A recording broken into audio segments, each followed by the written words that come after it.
ಬಿಜೆಪಿಯಲ್ಲಿ ಕೇವಲ ಈಶ್ವರಪ್ಪ ಮಾತ್ರ ಅಲ್ಲ, ಯಾರೇ ಬಂಡಾಯ ಎದ್ದೇಳಲಿ, ಯಾವುದೇ ಕ್ಷೇತ್ರದಲ್ಲಿ ಬಂಡಾಯ ಎದ್ದೇಳಲಿ, ಡೋಂಟ್ ಕೇರ್, ಅಭ್ಯರ್ಥಿಗಳನ್ನು ಗೆಲ್ಲಿಸ್ಕೊಂಡು ಬರೋದು ನಮಗೆ ಗೊತ್ತು ಅಂತಾರೆ ಹೈಕಮಾಂಡ್ನವರು.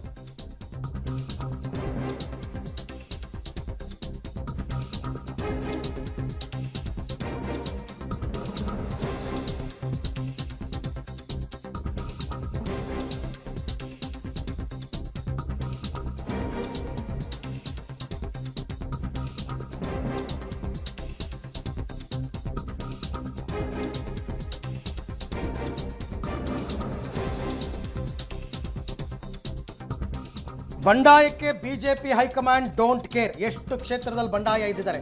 ಕೊಪ್ಪಳದಲ್ಲಿ ಕರಡಿ ಸಂಗಣ್ಣ, ಚಿಕ್ಕಬಳ್ಳಾಪುರದಲ್ಲಿ SR ವಿಶ್ವನಾಥ್, ಹಾಗೆಯೇ ಶಿವಮೊಗ್ಗದಲ್ಲಿ ಈಶ್ವರಪ್ಪ, ತುಮಕೂರಲ್ಲಿ ಮಾಧುಸ್ವಾಮಿ, ದಾವಣಗೆರೆಯಲ್ಲಿ ರೇಣುಕಾಚಾರ್ಯ, SA ರವೀಂದ್ರನಾಥ್, ಬೆಳಗಾವಿಯಲ್ಲಿ ಜಗದೀಶ್ ಶೆಟ್ಟರ್ ವಿರೋಧಿ ಬಣ, ಎಲ್ಲರೂ ರೆಬಲ್ ಎದ್ದಿದ್ದಾರೆ. ರೆಬಲ್ ಎದ್ದವ್ರು ಹೇಳಲಿ, ಅವ್ರು ಏನು ಬೇಕಾದರೂ ಮಾಡ್ಕೊಳ್ಳಿ. ಈಶ್ವರಪ್ಪನವ್ರ ಬಗ್ಗೆ ಒಂಚೂರು ಹೈಕಮಾಂಡ್ ತಲೆ ಕೆಡಿಸ್ಕೊಂಡಿತ್ತು ನಿಜ. ಯಾಕೆ ಅಂತಂದರೆ ಈಶ್ವರಪ್ಪ ಸೀನಿಯರ್ ಲೀಡರ್, ಅವ್ರಿಗೊಂದು ಬೆಲೆ ಕೊಡಬೇಕು, ಮರ್ಯಾದೆ ಕೊಡಬೇಕು ಅಂತ ಒಂದಿರುತ್ತೆ ಸಹಜವಾಗಿ. ಎರಡನೇದಾಗಿ ನೋಡಿ, ಬಂಡಾಯ ಭಿನ್ನಮತ ಯಾವುದಕ್ಕೂ ತಲೆ ಕೆಡಿಸ್ಕೊಳ್ಬೇಡಿ ಅಂತ ಯಾಕೆ ಹೇಳಿದೆ, ಕೆಲವು ಪಾಯಿಂಟ್ಸ್ ಬರ್ತಾ ಇದೆ, ನೋಡ್ತಾ ಹೋಗೋಣ. ಬಂಡಾಯ ಹಾಗೂ ಭಿನ್ನಮತ ಯಾವುದಕ್ಕೂ ತಲೆ ಕೆಡಿಸ್ಕೊಳ್ಬೇಡಿ ಅನ್ನುವಂತಹ ಮೆಸೇಜ್ ಅನ್ನು ಕೊಟ್ಟಿದ್ದಾರೆ. ಹಮ್ ಸಬ್ ದೇಖ್ ಲೇಂಗೆ ಅನ್ನೋ ಮೆಸೇಜ್ ಅನ್ನ ಹೈಕಮಾಂಡ್ ನಿಂದ ಕೊಟ್ಟಿದ್ದಾರೆ ಅನ್ನೋದು ತಿಳಿದು ಬರ್ತಾ ಇದೆ. ಈ ಕಾರಣಕ್ಕೋಸ್ಕರ ಬಿಜೆಪಿಯ ಸ್ಥಳೀಯ ನಾಯಕರು ಆರಂಭದಲ್ಲಿ ಸ್ವಲ್ಪ ವಿಚಲಿತರಾದ್ರು, ನಂತರ ನಿರಾಳರಾಗಿ ಮಾತಾಡ್ತಾ ಇದ್ರು. ಎಲ್ಲವನ್ನ ಲೈಟ್ ಆಗಿ ತೆಗೆದುಕೊಂಡಂತೆ ಕಾಣಿಸ್ತಾ ಇತ್ತು. ಯಾಕಂದ್ರೆ ಮೇಲ್ಗಡೆಯಿಂದ ಡೆಲ್ಲಿ ದೊರೆಗಳು ಅದೇ ಸಂದೇಶವನ್ನ ಕೊಟ್ಟಿದ್ರು ಅನ್ನೋದು ಸ್ಪಷ್ಟ ಆಗ್ತಾ ಇದೆ. ಒಂದನೇ ಪಾಯಿಂಟ್. ಎರಡನೇದು, ಪಕ್ಷದ ಅಭ್ಯರ್ಥಿ ಗೆಲ್ಲಿಸ್ಕೊಳ್ಳೋದು ನಮಗ್ ಗೊತ್ತಿದೆ ಅನ್ನೋ ಸಂದೇಶವನ್ನು ಕೂಡ ಕೊಟ್ಟಿದ್ದಾರೆ. ನಾವ್ ಯಾರನ್ನ ಫೀಲ್ಡ್ ಮಾಡಿದೀವಲ್ಲ, ಅವರನ್ನ ಗೆಲ್ಲಿಸಿಕೊಳ್ಳುವಂತಹ ಸಾಮರ್ಥ್ಯ ನಮಗಿದೆ, ಅಧಿಕಾರನೂ ಇದೆ, ಸಂಪನ್ಮೂಲ ವ್ಯಕ್ತಿಗಳೂ ಆಗಿದ್ದಾರೆ.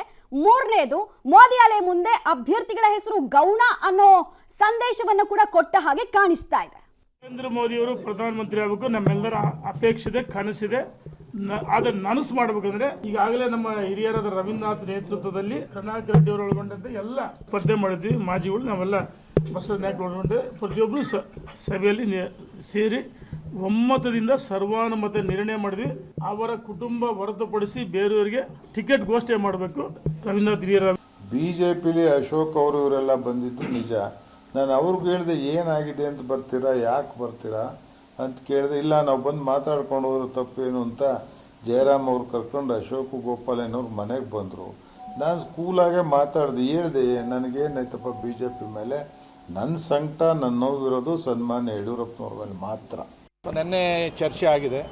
ಬಹುತೇಕ ನಮ್ಮ ರಾಜ್ಯ ನಾಯಕರು ಎಲ್ಲ ಕೂಡ ಅಲೋಕ್ ವಿಶ್ವನಾಥ್ ಅವ್ರ ಬಗ್ಗೆ ಒಲವನ್ನು ತೋರಿಸಿದ್ದಾರೆ, ಮಾತಾಡಿದ್ದಾರೆ. ಯುವಕ ಇದ್ದಾನೆ ಮತ್ತು ಚಿಕ್ಕಬಳ್ಳಾಪುರದಲ್ಲಿ ಕೊಟ್ಟರೆ ಖಂಡಿತವಾಗೂ ಗೆಲ್ತಾನೆ ಇವನು.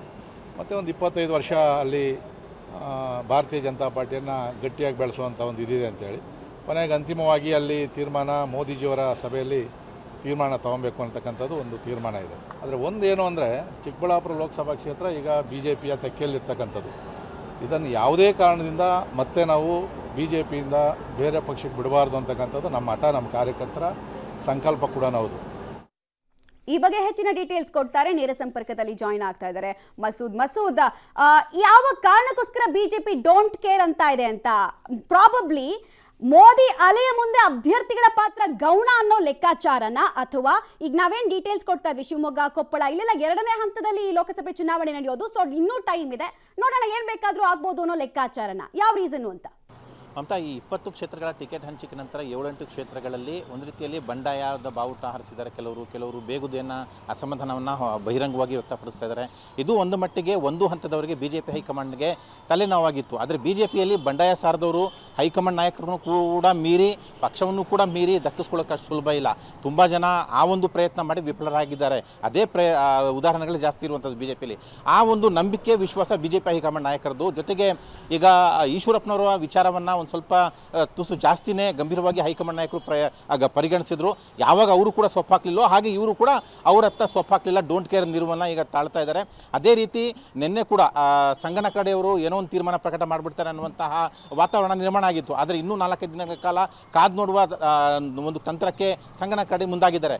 ದಾವಣಗೆರೆಯಲ್ಲೂ ಕೂಡ ಅಷ್ಟೇ ಒಂದು ತಂಡ, ಅಂದರೆ ರವೀಂದ್ರನಾಥ್ ಮತ್ತು ರೇಣುಕಾಚಾರ್ಯ ಅವರ ಒಂದು ಟೀಮು ನಮ್ಮ ಕಡೆಯಿಂದ ಇನ್ನೊಬ್ಬ ಅಭ್ಯರ್ಥಿ ಹಾಕ್ತೀವಿ ಅನ್ನುವಂಥ ಒಂದು ತೊಡಗು ಹೊರತಟ್ಟುವಂಥ ಪ್ರಯತ್ನ ಮಾಡಿದ್ರು, ಆದರೆ ಅವರು ಕೂಡ ಮೌನಕ್ಕೆ ಶರಣಾಗಿರುವಂಥದ್ದು. ಹಾಗೆ ಬೇರೆ ಬೇರೆ ಕ್ಷೇತ್ರಗಳಲ್ಲಿ ಯಾರೆಲ್ಲ ಬಂಡಾಯ ಎದ್ದಿದ್ದಾರೋ ಅವರೆಲ್ಲರೂ ಕೂಡ ಒಂದು ರೀತಿಯಲ್ಲಿ ಸೈಲೆಂಟ್ ಆಗ್ತಾ ಇದ್ದಾರೆ. ಆ ಹಿನ್ನೆಲೆಯಲ್ಲೇ ಯಾರೇ ಏನು ಬಂಡಾಯ ಮಾಡಿದ್ರು ಕೂಡ ನೀವು ತಲೆ ಕೆಡಿಸ್ಕೋಬೇಡಿ ಅನ್ನುವಂಥ ಒಂದು ಮಹತ್ವದ ಸಂದೇಶವನ್ನು ರಾಜ್ಯ ಬಿಜೆಪಿ ನಾಯಕರಿಗೆ ಹೈಕಮಾಂಡ್ ರವಾನೆ ಮಾಡಿದೆ. ಯಾರು ಪಕ್ಷದ ತೀರ್ಮಾನಕ್ಕೆ ಮೆಚ್ಚಿ ಪಕ್ಷದ ತೀರ್ಮಾನಕ್ಕೆ ಒಪ್ಪಿ ಬರ್ತಾರೋ ಅವ್ರ ಕಡೆ ಮಾತ್ರ ಗಮನ ಕೊಡಿ, ಯಾರು ಬರಲ್ವೋ ಅವ್ರ ಕಡೆ ಗಮನ ಕೊಡಬೇಡಿ, ಅವ್ರನ್ನ ಡೋಂಟ್ ಕೇರ್ ಮಾಡಿ ಅನ್ನುವಂಥ ಒಂದು ಸಂದೇಶವನ್ನು ರವಾನೆ ಮಾಡಿರುವಂಥದ್ದು. ಆ ಹಿನ್ನೆಲೆಯಲ್ಲಿ ಈಗ ಪಕ್ಷದ ಅಭ್ಯರ್ಥಿಗಳನ್ನು ಗೆಲ್ಲಿಸಿಕೊಳ್ಳುವತ್ತ ಬಿಜೆಪಿ ಹೈಕಮಾಂಡ್ ನಾಯಕರು, ರಾಜ್ಯ ನಾಯಕರು ಗಮನ ಕೊಟ್ಟಿದ್ದಾರೆ ಹೊರತು ಎಲ್ಲೆಲ್ಲಿ ಬೇಗುದಿ ಇದೆ, ಅಸಮಾಧಾನ ಇದೆ ಅದರತ್ತ ತಲೆ ಕೆಡಿಸ್ಕೊಳ್ತಾ ಇಲ್ಲ Mamata. Okay, thank you Masood. ಹಾಗೆ ಸಂಪರ್ಕದಲ್ಲಿರಿ, ನಿಮ್ಮ ಜೊತೆ ನಾನು ಮತ್ತೆ ಮಾತನಾಡ್ತೀನಿ. ಬಂಡಾಯ ಹೇಳೋದು ಆ ಕ್ಷಣಕ್ಕೆ ಬಹಳ ಸುಲಭ, ಎಸ್ಪೆಷಲಿ ಬಿಜೆಪಿನಲ್ಲಿ. ಬಟ್ ಆಮೇಲೆ ಅದನ್ನು ಅರಗಿಸ್ಕೊಳ್ಳೋದು ತುಂಬ ಕಷ್ಟ. ಹಾಗಾಗಿ ಕೆಲವರೆಲ್ಲರೂ ಕೂಡ ಸೈಲೆಂಟ್ ಆಗ್ತಾ ಇದ್ದಾರೆ. ಏನಾಗುತ್ತೆ ಅಂತ ಮುಂದಕ್ಕೆ ಕಾದು ನೋಡೋಣ.